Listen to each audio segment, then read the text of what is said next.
kung gaano kita kagusto at kamahal noon. Ngayon ko rin kagustong bitawan at sukuan ka ngayon. Pasensya na ha. Mahal kita, alam mo yan. Pero kailangan ko tong gawin. Hindi na kasi ikaw yung dating nakilala ko. Sobrang daming nagbago na sa'yo. Hindi naman kita gustong sukuan, pero sa pakiramdam ko tama lang na putulin na natin kung ano man ang meron tayong dalawa.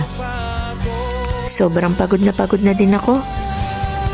Iniintindi ko lahat para hindi ako dumating sa sitwasyon na to, pero wala eh. Ito na. Nandito na ako. Simula ngayon, malaya ka na. Malaya ka nang gawin lahat ng gusto mo. Pinalalaya na kita. Pinalalaya na kita kahit mahal na mahal kita.